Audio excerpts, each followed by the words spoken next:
Okay, let's start from warm up. Okay, please, I'm not sure if you can hear me. Let me know in case you cannot hear. Otherwise, you don't need to say anything. So the first warm up problem is this: how to divide the land. Right. I know it's not easy for you to type your answer in the chat session. So let me give you some hint. See here, right? Basically, the land covers 3 smaller squares. And if you look at the 4 square, break down this whole area, 3/4 of the big square into these 4 same identical shape, right? It was our problem, right? Sounds good idea? What about this one? Have you seen this problem before? If you got any answer, okay, thank you. If you got any answer, you can type in the chat session. Yeah, some people say 24. Why? How come? Yeah, if you count this at midnight, let's say 12 o'clock, right? That's the first time, let's say. Then how many times it will meet again on the clock, right? So think about during this 24 hours period, how many rounds the mini hand has traveled and how many rounds the hourly hand traveled, right? During the 24 hours period. During the 24-hour period, the hourly hand only travel 1 round, correct? 1 round. And the mini hand traveled 24 rounds, right? So why? So during that 24-hour period, obviously the minute hand has to surpass 23 times, right? The hourly hand in order to make 24 rounds. So every time the mini hand surpass the hour hand, it will meet once. So this is how you think about it in order to count the times. All right. Hope this gives you some hint. All right. So let's look at some typical examples from AMC 8. Okay. And I encourage every student to use scratch paper to follow up the problem solving. And I also encourage you to write down your answer to the chat session so I know how you are doing there, okay? This is the first one. It's a geometry problem. It's a quadrilateral ABCD. It says this quadrilateral is a rhombus, right? Since this is example, I will just go ahead to introduce you the solution. So first, you draw diagonals, right? AC equal 24, which means AE is 12. And a BE, we don't know BE, but we know AB, right? Because it's a rhombus. So based on Pythagorean theory, you will get BE equal 5, right? Once you get BE, then you can figure out the square. Okay. Let's do a little bit of practice. How about I give you 15 seconds?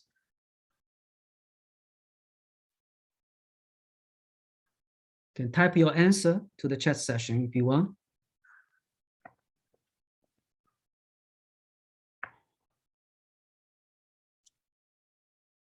Good. I have got 1 student, 2 students. Very good. 3. Very good. Okay. So this is the solution, right? 5 times 2 times 5 plus 10. if you just follow the problem statement and follow it and try figure out the length accordingly on the shape. Third one, inequality. I will give you 15 seconds.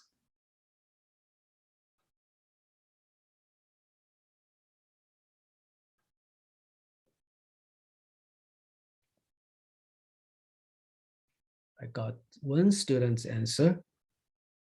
Let's see if you're right or not.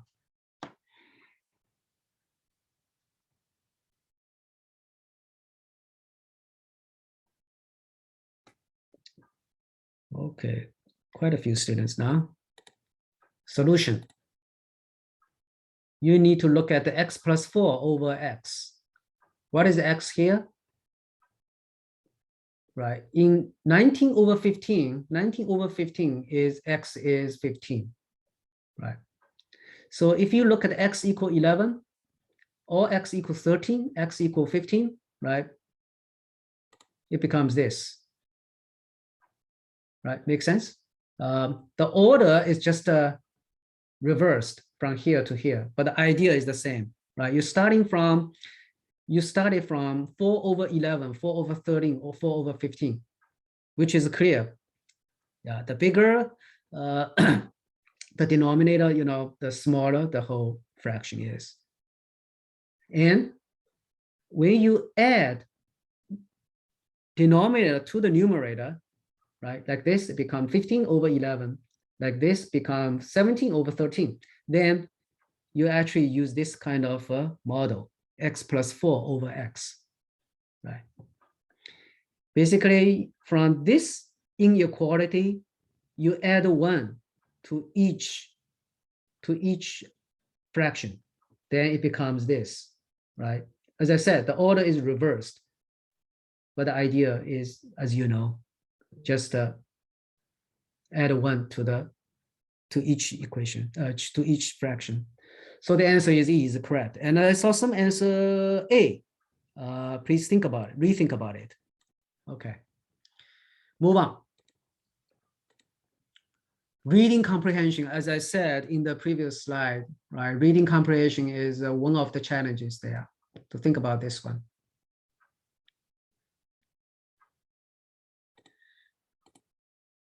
So do you know, in this type of problem, it actually, this problem has been and will be in the AMC 8 test problems again and again, because it's so fundamental and basic. And as you see, it's also, it also applies to our daily life, right? If you do shopping, you know, this kind of things. And the basic rule from English to math conversion here is 20% of something or some value is basically 0.2 times something, which is x here, okay? You might not be comfortable about this variable called x, but it's nothing more than just an object. It's just an object, or it's a, you can think about just something. It's a something. It could be some value, right? Yeah, basically in math, it's just some value here. And then 10% of 0.8x is 0.08 times x. Why? Because 10% of 0.8 is 0.08, right? And where do we get 0.8x? It's because of this, the remaining, the left, right? Okay, in the end, it's just 25% times this. So finally, the answer key should be E, all right? I don't expect this is a hard problem for you, but just want to give you heads up. This kind of English reading, basic reading, will show up almost every time in the test problem, in the MC test. Or as you see, because it doesn't mention the total number of marbles, you can just reasonably assume there are 100 if you're not comfortable with x at the beginning. If you use 100 to do the calculation, everything becomes super easier. So this is another trick you can use during the test. Okay, what about this? And probably you have learned something about the Venn diagram. So here you can actually use the Venn diagram and put the number in each part of the diagram, and then use your basic analytic skill to formulate this equation, right? Equation. I'm not sure how many of you have learned equation or familiar with equation, but eventually you will have to be very familiar with this. And it's no different than a regular math expression. The only difference is now you see those unknown stuff like x. It's called variable, or you can think about this just something, or it's like something you stub there, right? And if you see the same name, XX, that means this something is the same thing, right? These two are the same thing. Sometimes you may have YZ, but that's more complicated. That means you have more unknown variables there. So how do you solve it? I'm not going to cover in this session because it requires your basic learning. You will need to take some class as I introduced you at the beginning in the session. Okay, so usually we cover this problem, this equation, how to solve this equation is covered by MO1 and also in other algebra geometry class. Okay, finally, you got this answer D. All right, move on. Yeah, this is another reading comprehension. Think about it.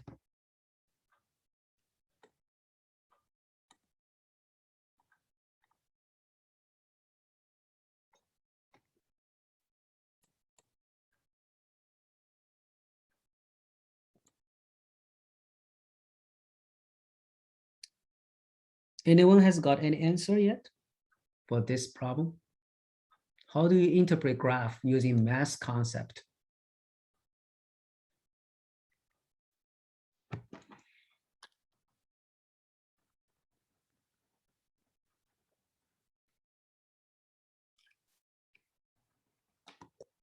So because it says a line of a symmetry, right? And the line symmetry involves P. So you can do this first, right? First of all, what kind of a line will be a symmetry line in this square, right? It could be from this direction or this direction or this direction or this direction. There are 8 different directions, right? See here. So therefore, the solution will be 8 times. Every direction has 1, 2, 3, 4, 4 choices, right? So you have 32 different qualified symmetry line, PQ. Then because it asks for the probability, so overall in the denominator is like 80 in total. So therefore, it's 2/5. Makes sense? What about this one? Give you 15 seconds.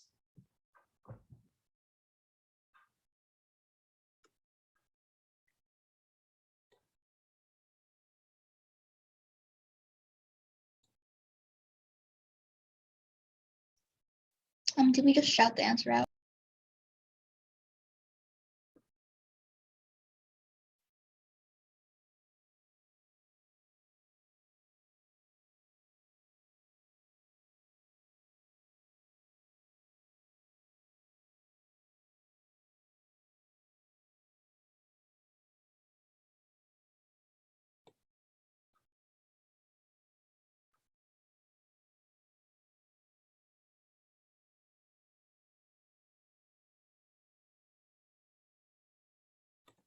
Okay, let's look at it.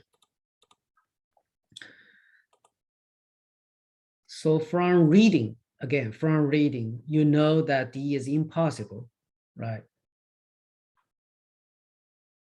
Because tortoise walks at a steady, regardless of how slow or quick it is, but it's steady. So D is impossible. Second, tortoise arrived first, so A is impossible, right? Because you look at the distance and the time, right? The hare stops to take a nap. So only B is possibly right. Make sense? Move on. And for this reading comprehension, how do you formulate math expression to solve it? Give it a try.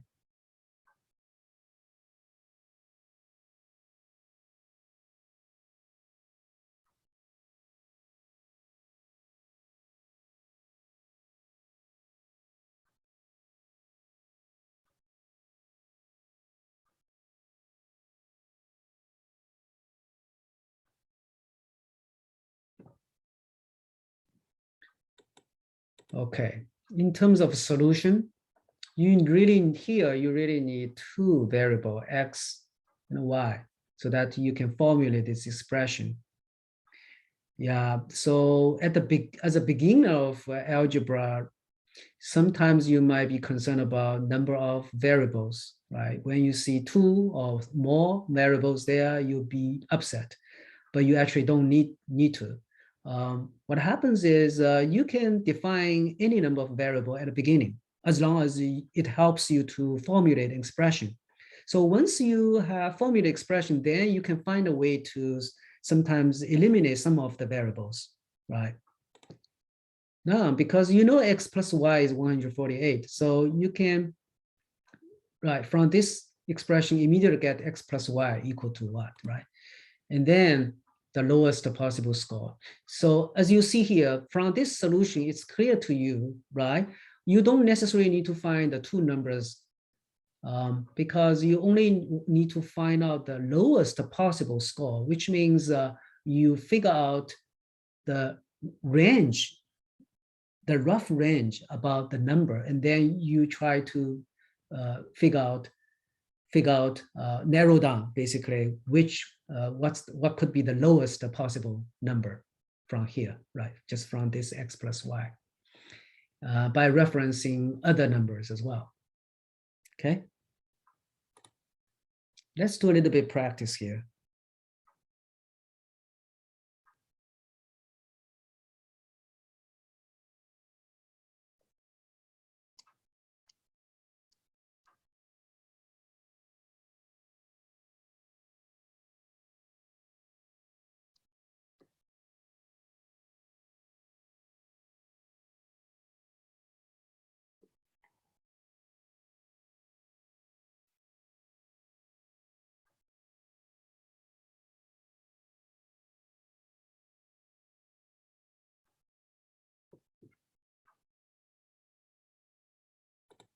Okay, solution.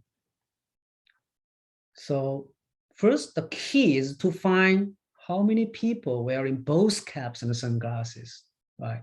So by reading, you find some key information from the statements, and then you find it's 14, right?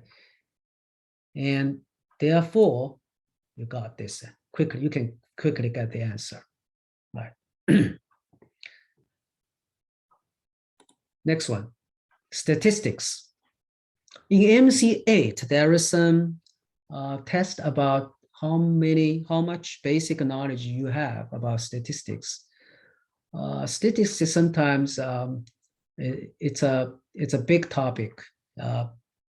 As you may know, some students are learning statistics in their college, but that's totally different challenging level. In elementary or middle school level, students are also learning statistics, but this is about basic. For example, average, mean, median, these kind of things. Any answer about it? This is very basic. I think the challenge here is not about the calculation. It's not about the math algebra. It's more about reading, comprehension, and analytics. So basic idea is you figure out the sum, then you know the mean, the median, right? And then you can do a little bit analysis, you can find out, right? The answer. Answer key is B. Okay. I don't see students type any answer now. I'm not sure if it's too hard or students are not following well. Yeah. Okay. Take a look at this. Can you please respond to this problem by typing your answer key? How many different real number x can satisfy this? Okay, I see students answer, one student answer. How many more students can answer this question?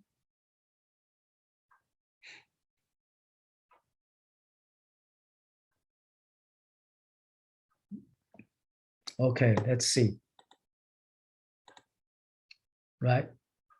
If you want to eliminate this square, you have to consider both positive, negative. Then you have also need to consider, right? If you move 5 to the right side, then you have to eliminate another square. You have to consider another, right? Yeah. If you answer C, they probably trapped by this positive, negative thing. All right. I don't expect this one is too hard for you, but it's basic. You are not afford to lose the score from this type of question, right? Okay. Spatial thinking. This is another challenging one.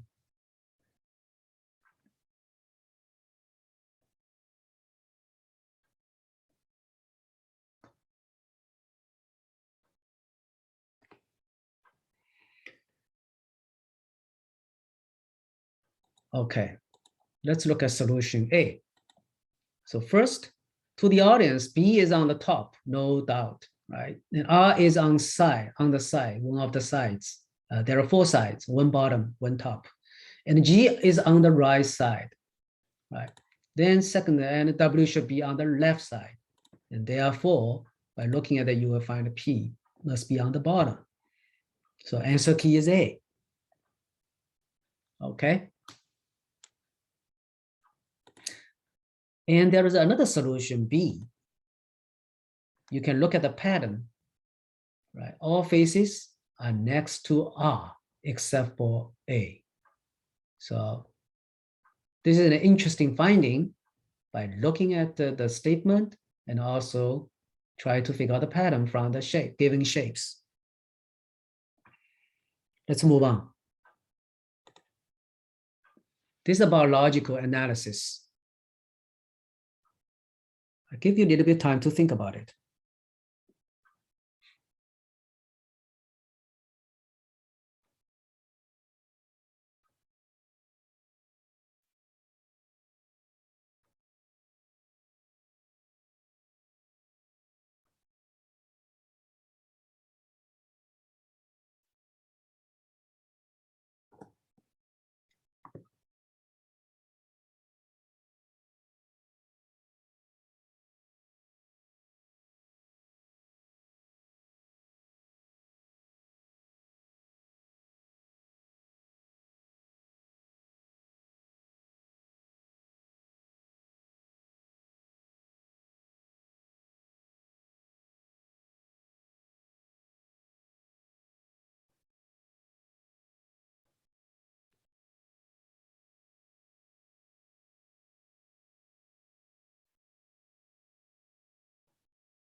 Okay, I got answer from one student.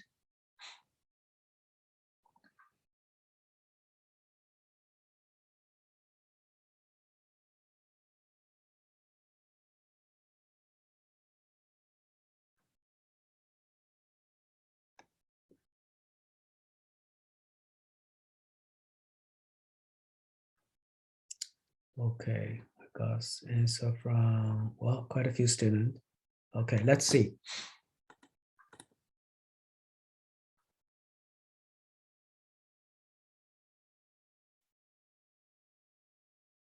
Yeah, basically,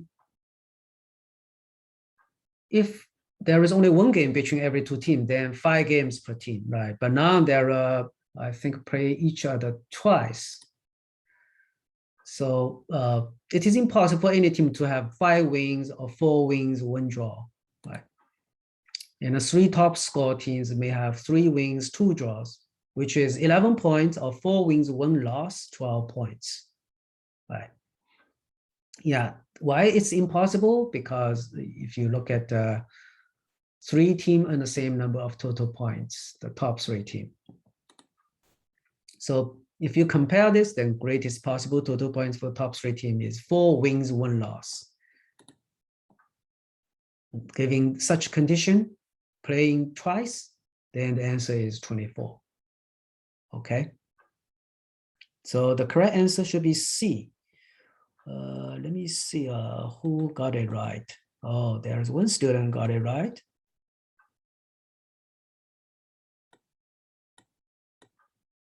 Brandon. Is that Brandon? Congratulations, you got it right. Let's look at another one. Okay. Now let me give you 30 seconds to think through.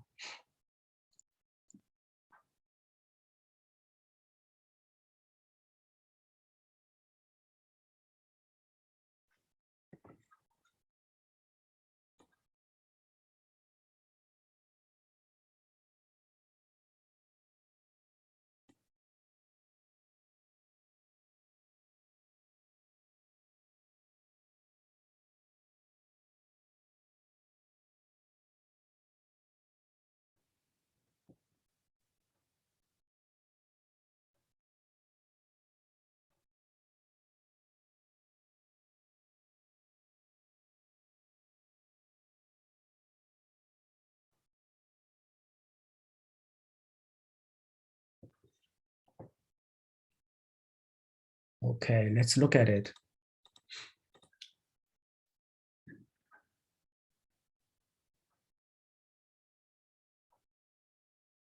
Give 2 apps to each of the 3 friends, and then share the remaining 18 among them, right? Because it says at least 2. So we can give 2, because these 2, let's give 2 to them. Then it's like you can use, then you can apply this sticks and a stone or stars and a bars rule to it in order to divide the apples. Then the answer is basically you pick 2 out of 20, right? 2 out of 20.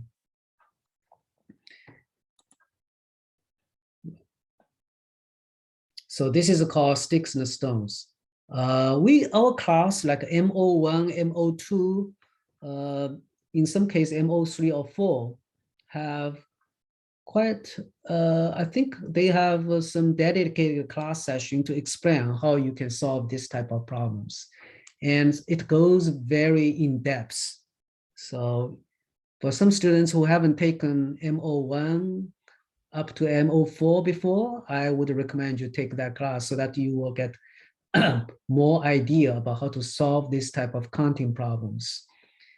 This is just one of very basic counting problems in this category.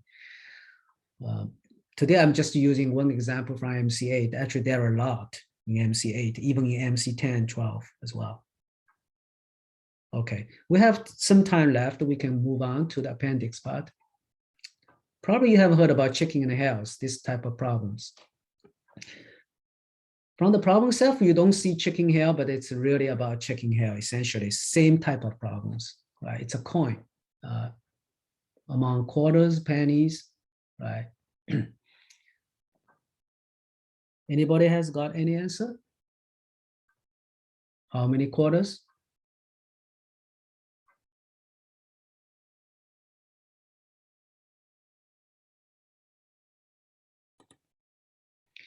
So the first solution you can think about is like this,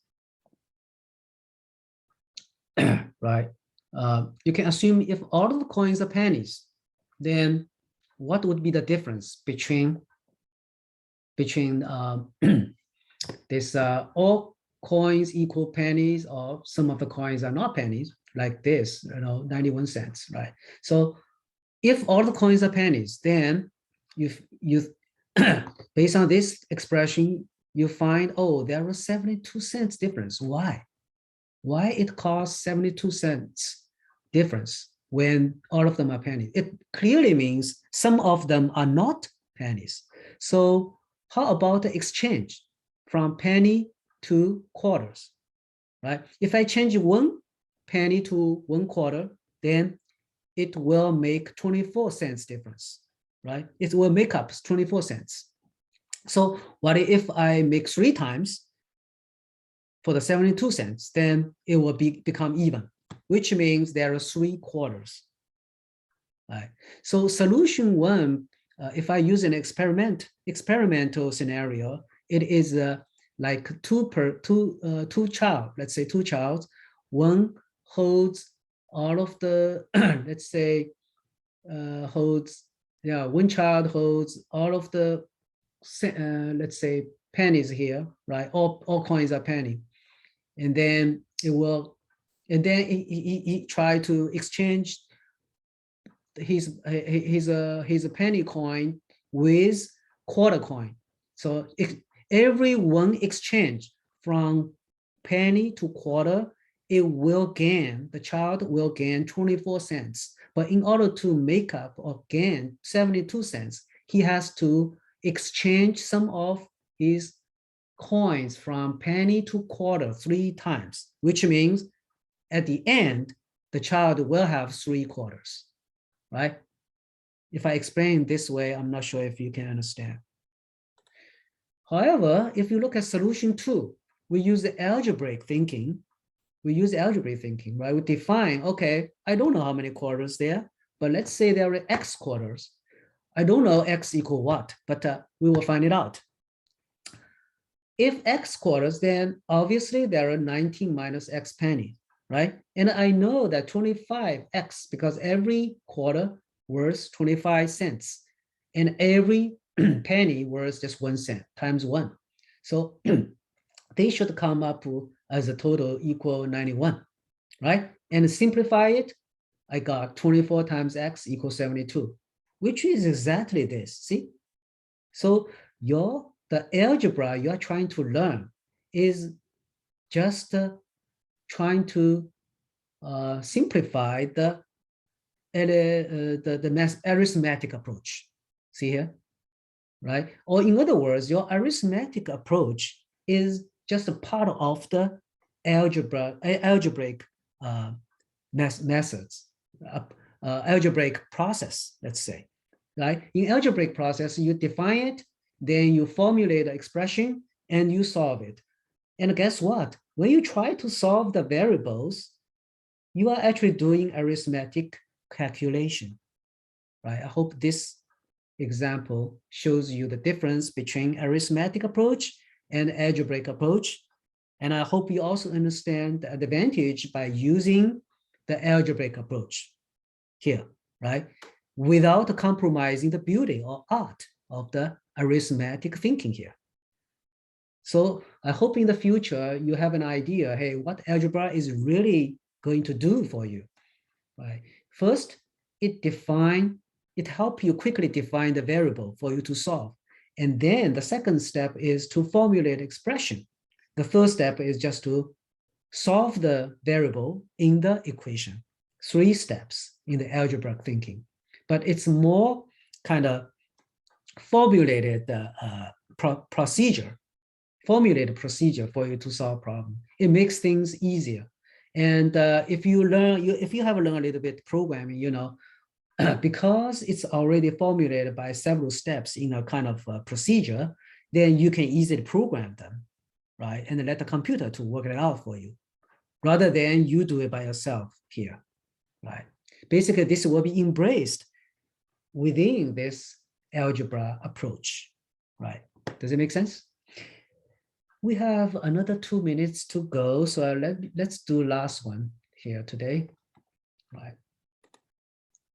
Can you count the pass here?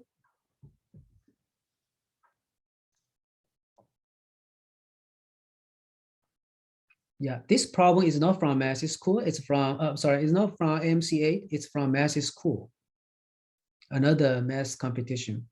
but the concept is is no different from what AMC 8 is covering.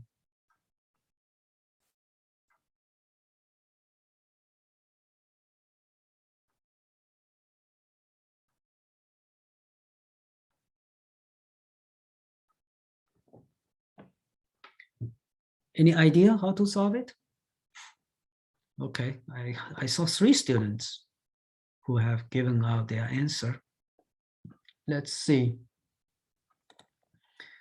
So if you write on your scratch paper, if you just put some arrows like this is just for your kind of idea, right? And because it only goes from left to right or down to up, right? Up or right, right? So you see if from this point to this grid point, there is one way, and furthermore, 1, 1. But up, there is 1. To here, there is 2 ways. One is from here, the other is from this. So you almost get a pattern that any point here, like here, it's the sum of number of paths here to here, and the number of paths to here. So 6 is 3 plus 3 here, right? And 4 is 1 plus 3 here. 10 is 4 plus 6, right? And this 10 is 6 plus 4 here.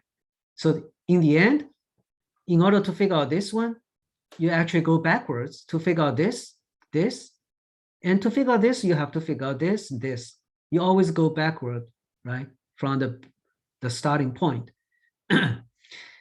And actually, you can figure out an easier pattern here, right? It's like have you heard about Pascal triangle? Pascal triangle. Yeah. If not yet, you will probably learn this very soon in one of your Math Olympic class. So this is how you can solve this by just simply do addition, right? What about this one? This is extended from the previous example. Do you know how to do this? So a beetle is standing here at point A. It can only walk right and down and always stay on the line, which on the grid line. How many different paths can take to point B? If you use that Pascal triangle to figure out, probably not so obvious, right? But if you just take the, okay. If you just take the idea that I introduced just now from here,